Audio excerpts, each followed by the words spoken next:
what? You're a piece of shit, Norberto. No, you're a piece of shit. Fuck you. Fuck you. Fuck you. Fuck you. Fuck you. Ladies and gentlemen, boys and girls, we're going to have a special episode today. We have a lot of things to talk about, and we have a special guest that we all love. All right? He's been here, but he's an OG of the show. And we have a lot of catching up to do. There's a lot of things that we've been doing lately, and we're like, yo, let's talk to the public. Update us. Everybody, give it up for our boy, Norberto Briceño. ¿Qué onda? ¿Qué onda? ¿Qué onda, mi gente? ¿Cómo están? So, no, it's a year since you got laid off from... Hijo de tu madre. Yeah. So you've been freelancing for over a year now. I think at this point, it's been over a year. Okay. It's been over a year. How you like it so far? You know, I think it's different. I think, first off, I think there's an incredible amount of privilege to be able to work on your own, on your own stuff, work on your own content in a place like New York City. Yeah, living in New York City, because then you gotta like not everything in New York is expensive. Mm-hmm. But if you're able to work for yourself on top of that and make enough money to make a living, that's fucking great. Yeah. Do you feel like are you like how are you? Like everything is fine, everything's fine. Here's the thing. I expected this to last like about maybe 2 months, 3 months maybe. Like, oh, let me just work on my own content. Let me do the stuff that I know how to do, and then, you know, I'll figure out the job stuff later. And fortunately for me, like, there's been a lot of great opportunities that I've had to come my way, and I'm just like, you know what? Let me just keep doing this. And before I know it, it's been a year now, and I'm like, you're making a living. Yeah, and then it's not only like it's not like you're only making money out of sponsorship. Like it's also TikTok and right. Yeah, it's TikTok. I mean, it's everything, right? And I think like for me, one of the things that I had to learn, because before when I had my 9-to-5 job, I was doing content creation on the side once a week. And that just kept me happy because I was like, oh, I'll do some history content about New York, you know, on the side once a week, no problem. But once I was like, you know what, I'm going to fully dedicate to being, you know, being a content creator, I decided to up it up to 3 videos a week. Okay. And by just doing that, just making sure that the consistency was there, things have been pretty good. What? So how long you been uploading 3 videos? It's been a year. It's been a year now. And what have you noticed? Like what you've learned from uploading 3 videos a week? So craft wise, one of the things that I've learned is that the consistency is key. Making sure that my content is consistently interesting. I have to make sure that my research is on point. That everything is fact checked, and making sure that I'm doing something new. And if I'm not doing something new, if I'm doing a piece of content that's, you know, a subject that's already been covered by other New York City content creators, then I'm putting my own take on it. What's additional information that I can provide to people? So I've been very much on that side. It's been great. The part that I've had to learn, that's been more of like a boot camp of sorts, has been the administrative stuff, being your own boss. And when you talk about administrative stuff, like paying people, or no, this means like paying taxes, paying for your own health insurance. You know, you are, congratulations, you are now your own boss. Yeah. Unfortunately, you are now your own boss. Yeah. Now you got to make sure, making sure that you're doing your quarterly payments on time, making sure that, you know, you're budgeting out, you know, everything that you do. Because again, I love what I do. But the trade-off with that is that now I have to like really look at my finances, look at what I'm doing, and, you know, making sure that I stay afloat. I feel like you look happier now than before. Like, you know, every time you worked for somebody, there was always something like, there's Norberto, like, I hate the man Norberto. And now there's nobody to hate but yourself. I think that's true. That is true. I still don't like myself. I hate myself. But I do love what I'm doing. And I think that's part of what is making me happy. I think in my last job, it was so embedded in politics that you have to watch politics every day. And there's a lot going on at one time. It's overstimulating. It's overwhelming. When I started doing their stuff, Like, it's not just a matter of like, oh, I got to make content about this. Like, this is content that emotionally impacts you. And you kind of have to set aside the emotion to get the job done. Yeah, because I feel like it also could consume you. I also noticed like a lot of times where I was talking a lot about politics, but I feel like I needed to take a step back because even one piece of information could ruin your day. It does. It does ruin your day. And not only that, but I think like, all the media that we consume, it just bogs us down emotionally. Bogs you down. And then after a while, I was envious of people that would tell me like, oh, I'm taking a break from social media. Yeah. And I'm like, I've been putting the whole screen time thing has been helping me out a lot. Like because I have to put in the code, I would like give me 15 more minutes, but like it puts a barrier between me and scrolling a lot on social media. Right, which is cool. Yeah, I think that's been something that's been limiting me. So I feel like I've been living my life a little better. I see a lot of things more clearer. Right, it's still an addiction, but it's still like I feel like I do miss the days that I was able to like read a book. Yeah. I would like lock myself up in a room and read a book with no problem. Right, and now my attention span is so short. I can't read no book. Yeah, I'll read 2 pages. Although me, you know what I mean. I also noticed something with TikTok, right? Since you've been working a lot with TikTok, I noticed, I don't know if you've seen this too, but like TikTok has been a little weird lately. It's always weird.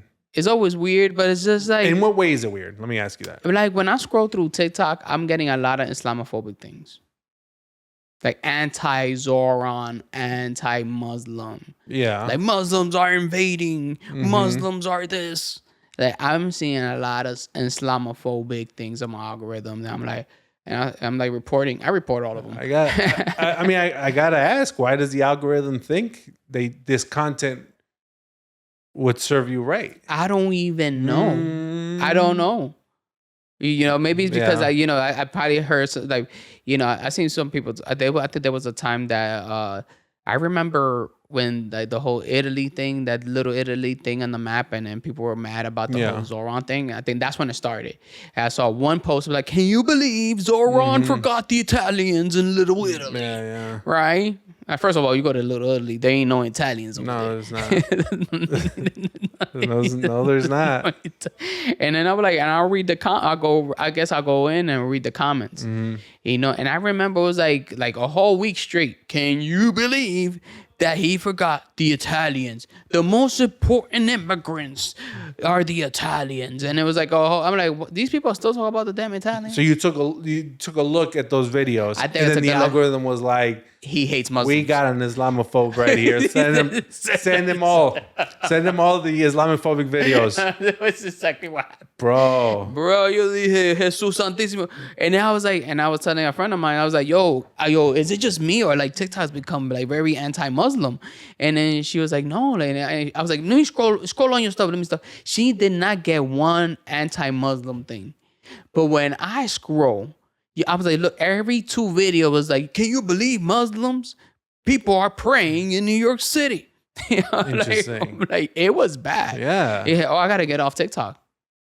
See, the algorithm is catered to you. That's the thing about it. And that's probably why it's weird. Maybe you've gone on a weird side of TikTok. See, because for me, you know what I've been getting lately? What? Signs of cancer. What? Yeah. It'd be like, here are 3 signs that you have colon cancer. No. Here are 3 signs that you have kidney cancer. What? Here are 3 signs that your liver is failing. And I'm like, tú te estás muriendo. Hasta me da cosa como que, fucking, I should probably go to the doctor or something. Like, what does the algorithm know that I don't? Yeah. So, so there's also that. You got to check your culo. I do. We're I'm 37. Yeah. But I know at 40 you're supposed to check it, no? Is that 40? I thought it was 50. Well, I did that shit. I did that shit once. I ain't like it. That dude, like, the doctor was like, I was like, yo, I think I got something. Can you check if I got colon cancer? And he was like, bent over and went, boom. Yeah, Jesus Santísimo. Like, you good? And he threw a towel at me. But you know what? It's all worth it for that you're good. Bro, it's all worth it for the doctor to say you're good. Yeah. No. Yeah, yo dije, la próxima vez yo me morí. Yo prefiero la muerte antes que me meta un dedo por el culo. No. Mete todos los dedos. I want that checked out. I want Yo to no be. quiero ni un dedo más en mi I culo. want to make sure I got nothing wrong with me. Mete todos los dedos. He didn't even say like, yo, hold on, I'm gonna go easy. Nothing, bro. No, but porque no. It's a medical procedure. It ain't supposed to be nice. Yo estaba ahí. You ain't supposed to like it.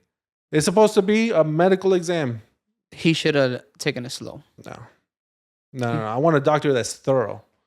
I don't want him I want him to make sure that I don't care about my comfort at that moment. I care about my health and my long-term, survival. If he would have played like bachata in the background, I probably wouldn't have a problem. Yeah, maybe. Next time, tell him that. But make sure that your insurance covers that bachata, though. Because, it's $1,000 Bruh, for Prince Royce.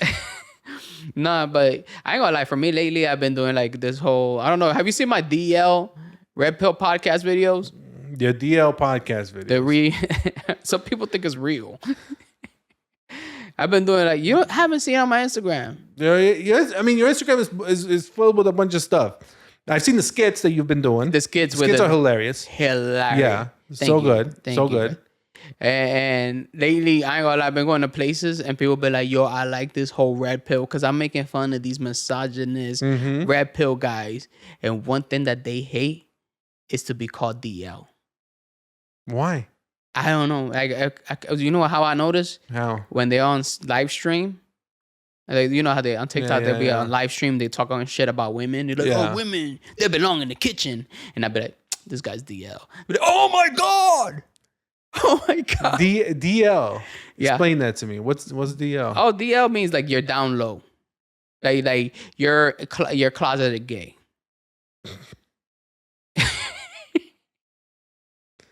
What? You don't know this? I don't know. I'm old. I thought everybody knew what DL is. I don't know. I'm out of the loop. As a DL is like you're down low, like you're a closeted gay guy.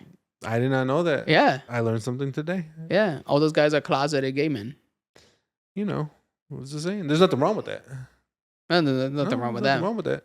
But I noticed that they take utter offense to all that shit. And I enjoy every second of it. See, I think like we've consumed enough media at this point to realize that a lot of red pill content, a lot of right-wing content is all like it drips with insecurity. It's a lot of men who are insecure about their life status, about who they are, about where they are in life. And you can tell. That's why they take it out on everybody. They take it out on women. They take it out on trans people. They take it out on immigrants. That's why you're constantly seeing that. It's because there's a severe insecurity problem happening with a lot of men in America. But, I could see that. You know, I also feel like it's all over the world. I think these men are so, and they call themselves incels, which is like involuntary celibate. See, that's a different level of insecurity right there. But they're blaming women for them not having sex. Yeah, pero son unos pendejos. Son unos pendejos todito. Yeah. But they pop up in your comments. This is the problem. The problem is that it's so prominent, this whole rap pill thing, is that it's in my family. Yeah. And there's people that I love. There's people that I care about. And these are like men, like guys I respect, like also people I'm close to that are like red pill. Red pilly. They go through a breakup, they go through some shit, they're going through a divorce, and they become very red pilly. And I'm like, these people talk like this in front of my baby sisters. Right? And we're seeing it. I heard that also we're seeing it at this thing is called Love Island. Was it Love Island? Yeah, Love Island. That was the show? The show, right? Yeah. There's supposedly there's some red pill guys over there or something like that. Wasn't something like that happening? You're the one that watches Love Island. There's the conversation was that it was red pill coded. So not necessarily red pill, but there were like little signs here and there of red pill ness happening in the show. I don't necessarily agree with it. Why? I think it's just, I think it's very easy to label everything red pill. That is un poquito machista, But that's basically what red pill is siendo machista. Sí. Pero también, I think red pill is a more intentional thing. In my opinion. I think there's machismo that we have to unlearn. Machismo that is existing, that should be called out. Mm-hmm. But I don't necessarily think that's red pill. I think red pill is when you're literally being intentional about your machista tendencies. What was it that they were saying in Long Island? They were like, "This is red pill." Do you remember? It's been a while, but I think for what I remember is that Casey was accused of being red pill. Casey's one of the contestants, and there were apparently red pill tendencies, and you'd read it in the comments too, like this is very red pill, which again I don't agree with, but I think that was the conversation was led into that territory. I think there's ways to talk about the machista culture that we see on our television sets without necessarily saying that it's red pill. But, that's true. But I do believe that, I think we can identify it and we can call it out and we can say when things are wrong. But I don't think to label everything red pill, it means nothing's red pill.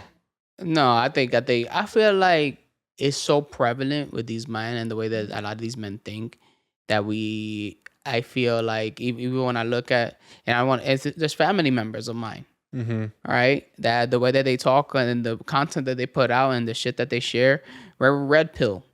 And then we'll sit down, we'll have a conversation like at a restaurant, and it's like they're very red pill, and they'll talk like this in front of my baby sister. What's something specific? Like what's something that you saw like, this is something that's very red pill.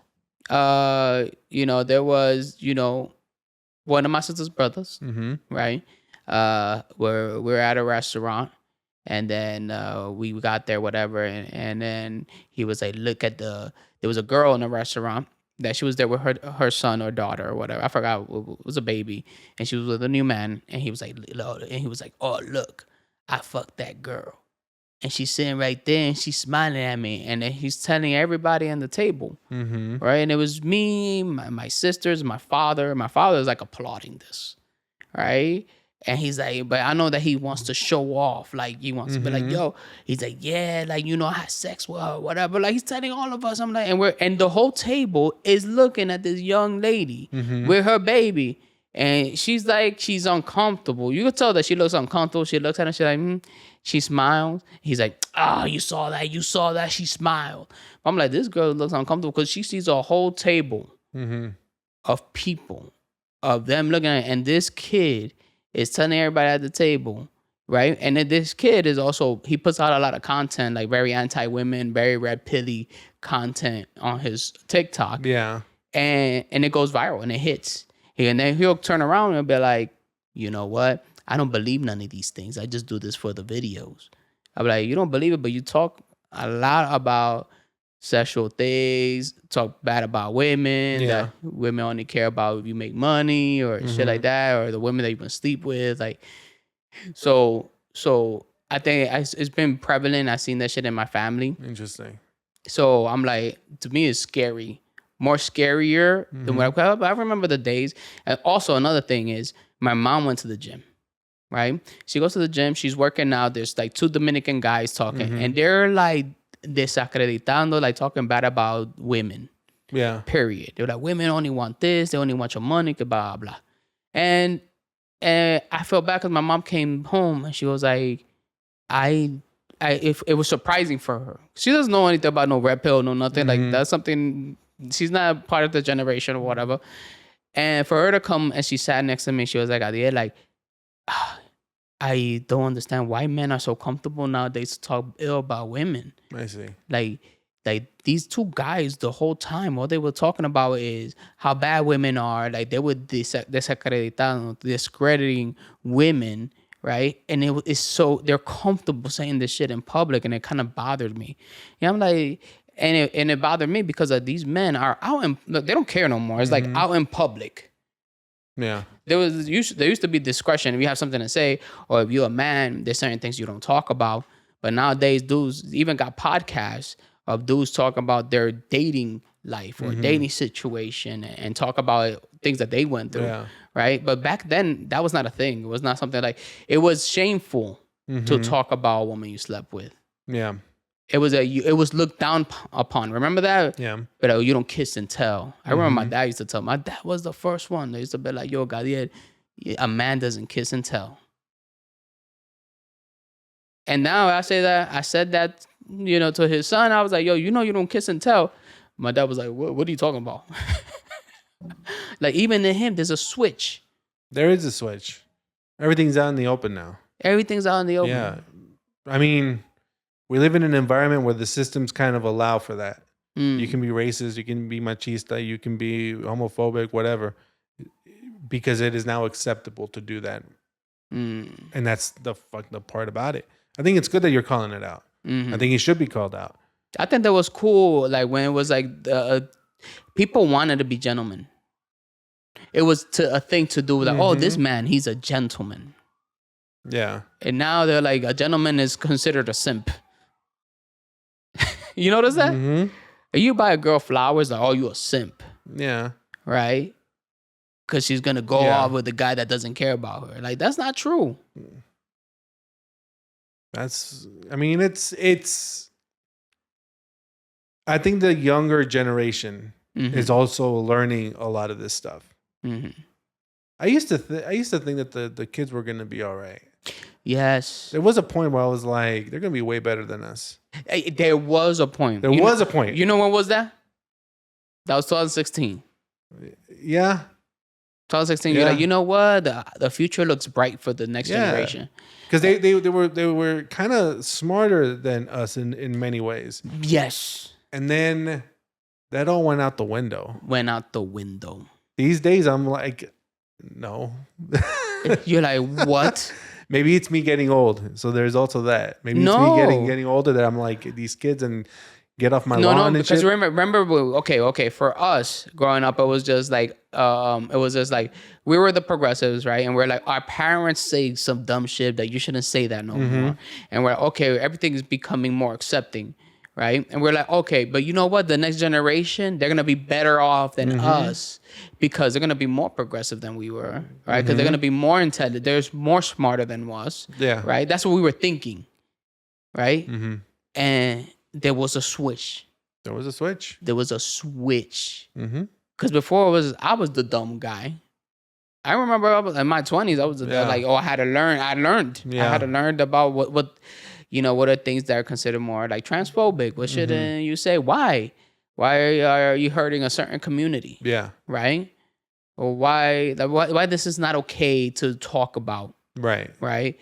And I was like, okay, you know what? The younger generation of me was teaching me at that time. I was the old head. But now it's like, what happened? Everything happened. Media happened.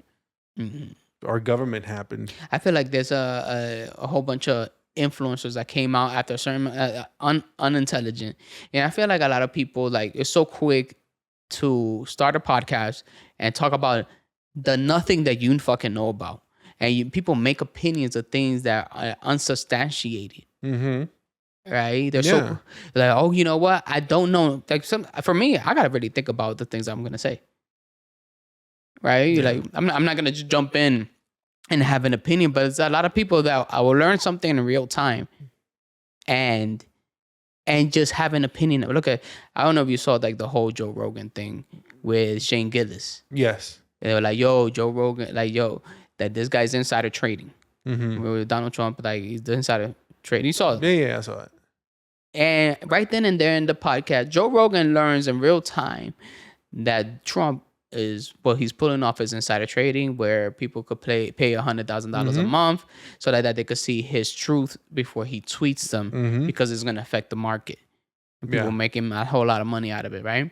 And at the same time, while Joe Rogan learns this, he was like, you know what? That's probably somebody in his staff that's doing that. He doesn't even... I'm like, what? They're paying him. They're paying him to do this. Yeah. I'm telling you, there's a lot of information and media out there, and not all of it is good. Part of it is also like people I think are wanting a reaction more than anything. That's why you're seeing a lot of like racist, machista takes in general because they know that it's going to get engagement. And I feel that that's like a thing. They're being rewarded, and bad behavior is not rewarded. Not rewarded. Yeah. Like in Dominican Republic, there's this artist. His name is Bulin, right? And he just made a song with a Haitian guy. And he started getting backlash from all these ignorant Dominicans. They were like, I can't believe you will collab with an Haitiano. I can't believe it. Right? And he was like, he's on social media explaining himself, bro. Yeah. This man shouldn't have to explain himself, but he does like a song or collaboration with an Haitiano. Yeah. Who gives a shit? What? And then he goes on this radio station with this big influencer. His name is Autofoque Santiago Matia, right? And this guy, like, which he's running for president, and he goes like, there shouldn't be any collaboration between a Dominican and a Haitian. We have too much bad history with them. And he goes like, and if you have Dominican and half Haitian, you're Haitian. You're not Dominican. I'm like, right, and you guys are supporting this thing and this man so he could run for president of Dominican Republic, and he will win. Like I like people follow him so much and love him so much that he might even win, bro. It's not out of the realm of possibility. Es un pinche circo. Es un circo. Es la política es un pinche circo. I swear to God. I think the internet has turned it. Of course, it's the internet. Of course, it's the internet. Have you seen what the White House tweets out? They put out fucking memes. Like, es un pinche, like, it's a fucking joke. Yo no veo. And the thing is, you have all of these other countries, like the Dominican Republic, El Salvador, fucking Colombia. Like, they look at, but if it worked for Donald Trump, it could work here. It can work here. Y son puras estupideces. Like, it's so dumb. Like, instead of taking the time to like figure out how you can best help your people, like these politicians are all trying to be internet personalities. Yes. Like, yes. It's stupid. Yes. Whatever happens, I feel like we got to bring back decency. We got to bring back decency. Decency. Like, people cared about being decent. And also, since I feel like since it doesn't get rewarded, a lot of people want to do bad behavior. It's the reason. Look, I'm going to be completely honest with you. Like, we should have more hot takes. Yeah. We don't have hot takes. No. But I think part of the problem is that, like, we have nuanced takes. We tend to like talk things out. Yeah. And I don't think people want to see that. I don't think audiences are necessarily drawn to that. I'm not saying there's no audience for that. Yeah. But I don't think audiences that are scrolling, that are doom scrolling, will necessarily stop to watch a nuanced conversation about things. Or a conversation where two people are just talking. That's not enough. You got to have a really hot take. You got to have something that... And it's funny that I think about it now. I think when I was the director of social media, I always used to say, your content needs to trigger an emotion. It needs to make you laugh. It needs to make you cry. It needs to make you angry. And I think it's so easy to make people angry. Hence why there's so many takes of like, I'm going to say something ridiculous and people are going to gravitate toward what I say, whether you like it or not. Because if you love it, you're going to engage with the content. If you don't love it, you're going to engage with it anyway. Content. Yeah, a lot of people. I think that's why TikTok has been feeding me the whole anti-Muslim thing. Of course, because they go like they also calculate how long you're spending on a video, like how fast are you skipping them, right? If you're skipping them really fast, it's because you don't want to see. But if it's like getting you mad a little bit, like and you keep watching it, and I keep watching, and that watch time comes in. That watch time comes in. And I'm telling you, that's why the White House does the meme videos. Have you seen the stuff that they put out? The garbage that they put out? They do edits, like fan edits. They do a lot of AI slop. No way. It's and it's the White House. The official White House account puts out trash. No way. Puts out memes. And it's because the guy who used to run that was pretty much like, we got to stop being so formal. We got to start the youth. This is what the youth wants. So he's like, let's give the youth what they want. Yeah, they did an edit. So the White House did an edit where they are showing a bunch of people being detained by ICE, and they set it to a Bad Bunny song. What? Are you serious? They do that all the time now.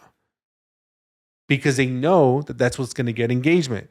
If you love the message, you're going to engage with it. Yeah. If you hate what they're doing, you're going to watch and be like, oh my God, how could they do this? And by watching it, you are actively engaging with it. Wow. So we need to start doing hot takes. We need to start being angry at somebody. We need to get into a fight more often. I think that's what we got to do. You know what? You're a piece of shit, Norberto. No, you're a piece of shit. Fuck you. Fuck you. Fuck you. Fuck you. Fuck you. Oh, that's a good clip. That's going to be See? And in my mind, I'm like, okay, that moment, that's the beginning. That's your hook. That's going to be of your video.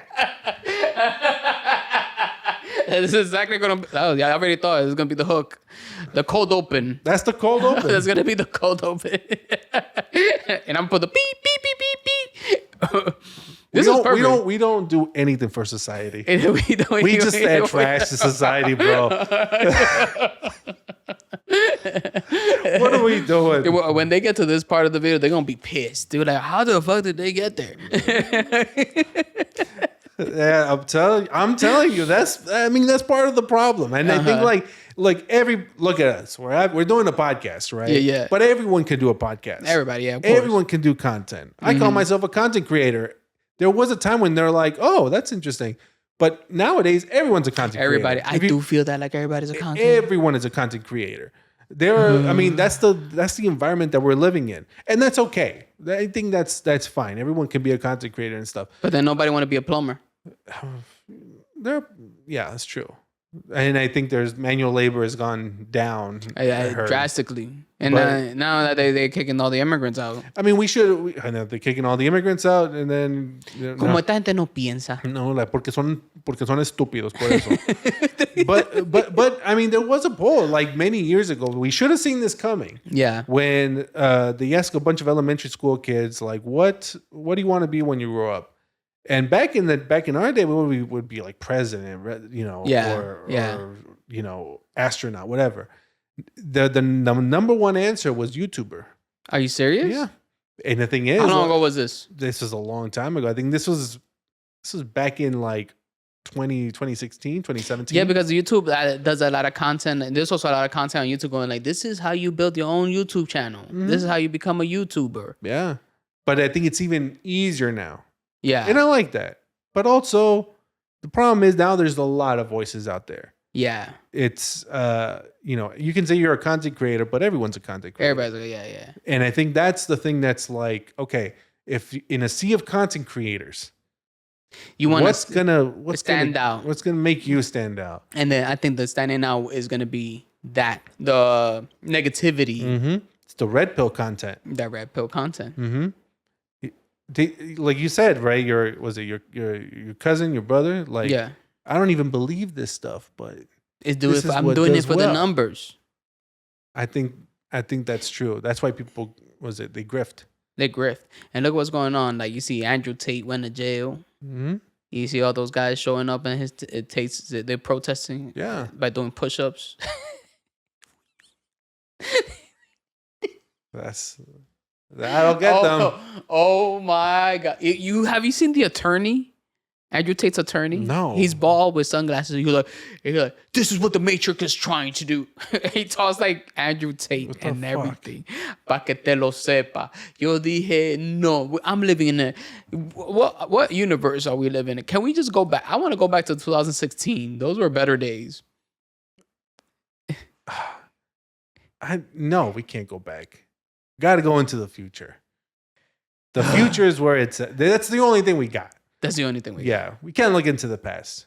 And don't get me wrong, all my content is about history, so I get that. Yeah. But I also know that we got to focus on what's happening in the future, and we got to be able to, at the very least, do better with what we do, because that's all we can control. I also see a lot of content creators on social media, they get their numbers, is performing well, but they'll be extremely transphobic, right? And then when people, whatever, lash out and they're mad at them, I think one of them, the guy reported on his Instagram, and he put out a video who was like, you guys are so sensitive. You guys are so I can't believe you guys are sensitive. I'm like, yo, you guys, you're shitting on a group of people. You're making a mockery of these people. And you're putting it in big pages to get these massive amount of views for your views, right? You're desacreditando these people that are like 0.8% of the population, right? There's kids that are trans. Mm-hmm. I got family members that are trans. I got close friends that are trans. And you're going out there and you don't notice that when you have a major page, you have a major responsibility. And because you want your comedy to be, and you want to get your numbers, you don't care who you step on. Yeah. Right. Yeah. And it's a hard discussion because I'm like, you have these conversations with these people, and then it feels like you're the only one having this conversation, and you're kind of the bad guy within these conversations, right? You know, even though you want these people to win, and you're coming from a good place. But back then, if we did something like that, what will happen? Y'all will talk to me. I was the one that was like the controversial one. You can't say that. And then Curly will be the first one to talk to me and be like, Gadiel, eso ya no se dice. That's something bad. Please don't say that word. Back in the day, you'd say some wild shit, though. This is some wild shit. And I'll be like, what the fuck? But you never heard me say, oh, these people are so sensitive. Never heard me say that. No, I think one of the things I appreciate about you is that you open your ears and you learn. Yeah, I was okay, talk to me. Yeah, I learned. Oh, you know what? I didn't think about that. Because it's not even about personal, it's not about changing minds either. Yeah. It's about having basic respect. Yes. And that's all it comes down to, right? Like, it's not about like making somebody feel bad or making somebody like telling somebody how they should view the world. Yeah. It's not, you can view the world however you want. But I also think that in public spaces, in spaces that are shared by people should have common courtesy and people should have basic respect. Yes. And I think that's something that, a lot of people still don't understand. You learned. But I think before you weren't rewarded for something like that. I think before, like, the public held you accountable. Mm-hmm. Yeah. Right? Remember, we would mess up a little bit.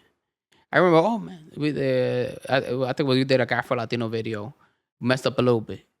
I also did the different types of uncles, and I was like, you also got a Latino family, also got one drug dealer uncle. Remember that? I remember that. Yeah. And I got backlash. And I'm like, all my uncles are drug dealers. Yeah, I remember that. Yeah. But the public held you accountable, and you fixed it. You do it, you learn. Yeah. Yeah. But that's not the thing nowadays. I think people are tired of learning. People just want to no, I'm gonna stick to my guns and be. I just want to be dumb. I just want to be dumb, and I want to be stupid, and I want to be disrespectful. Yeah, I don't. Everyone leave me alone. Everybody leave me alone. You're sensitive. Engage with me, but leave me alone. That's where we're at now. I appreciate you coming back. It's been a long time you haven't been back into the podcast. But this is cool. We get to catch up. We get to talk. We talk shit out. Yeah. We get a good catch up from this. Oh yeah. I feel like this is the only way I get to see you. Like, Norberto, come and do my podcast, please. Está bien. But you're a real one because you show up. You be like, yo, I'll show up. I'm gonna show up. Has there been anybody that doesn't show up? Yes. Julio Diaz. Fucking Julio Diaz. Julio, come on, bro. No, fuck him. ¿Por qué? I love him though. I love you. I still love him. He's such a nice guy. Great comedian. One of my favorites. Shout out to Julio. Julio, shout out. Support that motherfucker. He canceled on you. He bailed on you. He didn't even show up. He didn't even show up. He texted me the day of. He was like, yo, there's something I've been going through with my family. But bro, at least hit me up the day before. See, at the foot of Joe Rogan, you would have showed up. That's true. You know, if you were Joe Rogan, he would be like, "Yo, I can't do it because of my family." Get the lo otro. I just wanted to text, like, it's not our obligation to do the podcast or whatnot, right? Yeah. But I think you gotta be more controversial. I think that's what it is. That's probably what it is. Yeah. I think you gotta go down the red pill route. Oh, I think that might be the thing. Because then, if you did, you would get Joe Rogan numbers, and if you get Joe Rogan numbers, then you don't have people canceling on you. I'd rather be poor. Would you? I'd rather be poor than do any red pill content. Mm-hmm. I'd rather be broke, poor, and then nobody know me than do I know, because red pill is all about like discrediting women. I'm not gonna be online and talking shit about when I got a mother, I got sisters, because this affects my sisters. Of course. You see what I'm saying? But just imagine all the engagement and all the, and all the, was it the My Pillow, the My Pillow sponsorships that you'll get. The Mike Liddell, Fox News will hit you up and be like, hey, come be on our show. All that shit. Look, you'll get all the attention you've ever wanted. You just have to be a racist and a homophobe, and it's not worth it. It's not worth it because you got to think about your legacy. What legacy you want to leave behind? For me, that's why I don't even got kids. I'll be like, yo, when I have kids and they're going to look back. I think about the kid that's never been born. There you want to ver la trayectoria. Mm-hmm. And they'll be like, what was my father's stance all these years? And they're going to find podcasts and videos I've done that I've talked about Afro-Latinidad before anybody did. Dad did. Me and Curdy did my gay BFF video before anybody did. That we did. You see what I'm saying? Like, Gadiel was pro-gay. Gadiel was pro-trans. Gadiel was pro-Afro. He knew he was Afro-Latin. He's Dominican. Yeah. To be Dominican and see yourself that, yo, I understand I'm happy with my blackness and I know that I come from Afro descendants. That's something that's going to be unique. Yeah. And it's very unique today. And sometimes online, people be like, yo, you a woke Dominican. And for me, they say it as to attack me. Woke Dominican? You a woke Dominican. And I'd be like, thank you. And the funny thing is, they do it as an attack. Like, you woke stir, you a woke Dominican. The thing is that they feel like they're attacking me. But every time they do that, it feels good. It feels good. Yeah. I'm like, oh my God, I am a woke Dominican. Yeah, pero esta gente no sabe de qué están hablando. That's the thing about it. They don't know what the fuck they're talking about. They just hear it on Fox News and they just repeat that shit over and over again. That's the reality. But I'm just saying, bro. If you want like those million views, got to get on Gutfeld on Fox News. How about you and me do it at the same time? Just go red pill. No. I'll watch from the side. For the side? Yeah. Wait, we'll watch you do it. No. Why you wouldn't do it? No, of course. Would they offer you $1 million? No, tampoco. Why wouldn't you? No, porque yo tengo honor. Look, I'm a prideful person. People don't care about honor no more. I'm a prideful person to a fault. Yeah. To a fault. Yeah, I could see that. Yeah, but I don't, but part of that is that I would never fucking put myself in a position where I'm demeaning people for a living. Well, yeah. Demeaning anybody for a living. Making a mockery out of people. Only fucking conservatives and red pill people. Those people and neo-Nazis también. And neo-Nazis, yes. Yeah. Make a mockery out of those people. Yes. But everyone else? All right. We cool. Yeah, same here. Gadiel, we need more controversy. Let's do it. What we're going to do? We're going to go out there and just punch somebody random in the face? That's it. Like, do prank content. I hate those. Do it. It's just a prank, bro. I hate those guys. Yo, if you want to see Gadiel go out and do pranks out on the street, write in the comments. Oh my God. I don't. And I used to love, when I was a kid, I used to love watching prank videos. We all did, because we all thought it was real. And we all thought it was funny. Yeah. Hold on. No, you go all the way back, right? We had what? Cámara Infraganti, right? We had a Lente Loco. We had Lente Loco, right? There was just so much that we watched. Yeah. And those seemed like pretty tasteful. That doesn't exist anymore. Yeah, it was like, it was just talking crap about behind somebody and whatever. Remember that? Yeah. Por teléfono. Yeah. Mira, con la gorra. No, that's how it was back then. Nowadays, you got these dudes with these meta glasses just going up to women and being like, "Yo, I raised her up. What you doing? Let me get your number." Or like, I got meta glasses. I could do like videos and stuff like that out and about because I be doing fun shit. But I ain't gonna lie, watching all these guys doing all these content with the meta glasses. This is creepy. I didn't think about it, but it's kind of creepy to record a stranger. And then these women are seeing this shit on TikTok. Yeah. But this is the new age of men. Yeah. This is the new age of men. This is the new age of men. It's the new age of men. We got stupid. They want to record all that. Bro, I know family members that secretly record them going up to women and post that shit. Because there's no more honor. There's no more honor. Look, I have very little honor. Like, let's just be real. I have very little honor. But I like to preserve that honor. There's a lot of people that are like, I will give away my honor for more views. I will give away my honor for brand deals. Do you think that they actually get brand deals? I don't think they. Out there, brands. They're not brand safe. There are right-wing brands that do like give a lot of money. Like Russia. Like Russia, for example, is a brand that gives a lot of money, right? So there is that. There is a market for it. Oh yeah, that's true. Because there is a market for it. Have you seen that whole Tim Pool thing with Jubilee? Oh, I'm gonna walk out of this interview right now. He was like, "I'm a moderate." He's not a moderate. What the He's fuck? like, "I'm a moderate." What a terrible title from Jubilee. But I'm telling you, Gadiel, this is the route. You got to be more controversial. What do you guys think? Should I be more controversial? Leave it in the comments. What kind of crazy shit do you want me to do that you think that I should do? All right? I love that. I think that's great. But you know what? Norberto, thank you for coming for this episode. This has been a fun conversation. This is long overdue. You got to come here more often. I'm going to be in Dominican Republic. I'm going to be gone for 2 weeks. I'll probably do one more video before I go or whatever. But if you see a week without a video, it's because este negro está en la playa comiendo plátano y pescado frito. Bueno, leave in the comments what you guys think. Make sure you guys subscribe. Lo quiero mucho. Make sure you follow Norberto at Norberto Briceño everywhere at TikTok. Make sure you guys support him on TikTok. His content is amazing and I love it. Every time I see it, I like it. Yeah, make sure you support him too. He's a good guy. He's one of the good ones. Ya tú sabes. Que la pase bien.